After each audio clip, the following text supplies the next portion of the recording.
true story of this module? Alright, so there is an eye test involved here. And I am videotaping at the same time here, but when you look right at where this camera is looking, right up the highway, and you look right up the highway into the tunnel, you tell us what you see in that tunnel. What do you see? Inside this tunnel right That's here? correct, in that tunnel. No, I was going to say, I don't see no big head. It is an outhouse. And in front of that outhouse, you might see an engineer with a shovel. Oh, I thought I did see, I thought it was a dog, but yeah. And then there is a barrel. And then there is, right across from him, is a bear. You see the bear? I do. Okay, so that is the story of an engineer over a barrel with a bear. The story is that the railroad actually put the outhouse in the tunnel so that if a train had to stop, he could. He went in. What he didn't realize is that there was already a bear exploring that cave. When he came out of the outhouse, all of a sudden the bear reared up and stood and went, "Arr!" And the guy quickly grabbed the shovel and said, "Back, bear, back." And the bear ran off from the cave, and the engineer was glad and got back on his locomotive. Now, if you look at the top of that hill, you're gonna see a little birch tree and a pine tree way in the back. You tell me if you see that bear running off into the woods. Do you see the bear? There he is, way in the back. Yes. Now, the reason we know that that's a scared bear is because if you look on the two trees on the top of that hill, right in the front, what do you see as a family between those two trees? You see some animals in those trees? Okay, yeah. There's a stag, and there's a stag's family. So those deer, they're not running anywhere because of that bear. That bear is scared, and he's running away. That's the proof. Now, what you're really looking at here is my family story. I used to grow up in New England, and my family used to go to New Hampshire, and this is a module set called Labor Day Weekend. That's why it's early fall in New England. My dad was a minister for 42 years in a church, and we used to go to a campground, and so I just decided to give him a church called Campground Christian Fellowship. That's what the sign says in front of the church. My mom always liked to go to candy and craft stores. So I said, "Mom, in Labor Day weekend town, you're gonna have your own little store with a pink sign that says Margaret's Candy and Crafts." There it is in the back. You can see on this particular day, there's some men standing on the roof, and they're getting ready to put up a brand new sign called Margaret's Candy and Crafts. Now, my brother and sister had to get on the act, so you'll notice that if you look straight down below this little cliff, you're gonna see, what is that? A pumpkin patch. And the pumpkin patch says it's Paige's Pumpkins because that's my sister's name. It is Paige.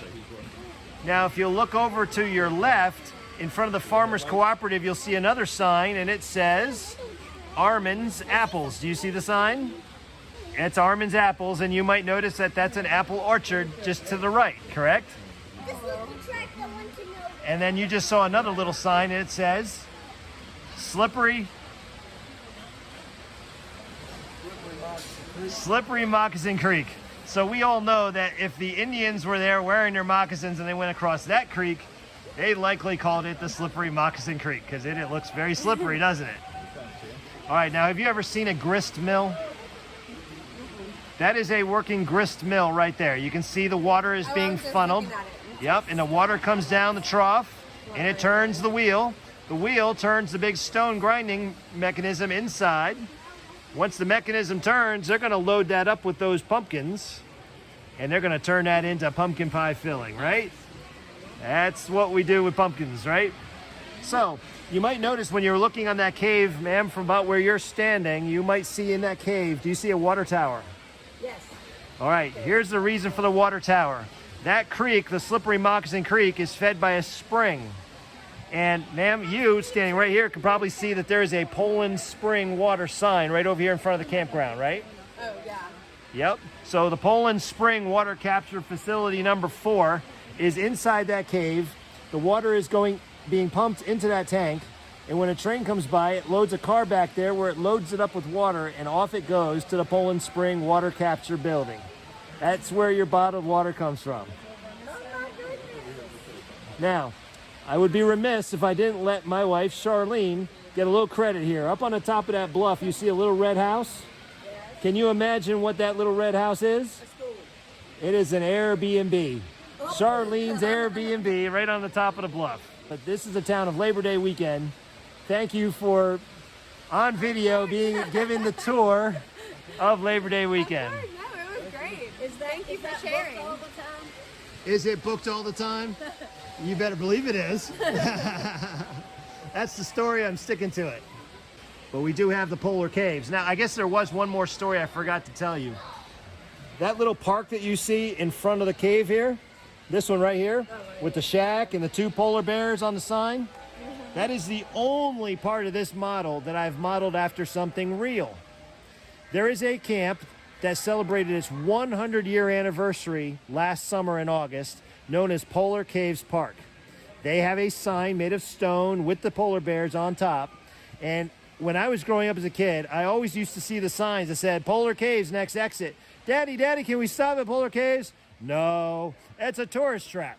What? We're not going to stop at the tourist trap? No.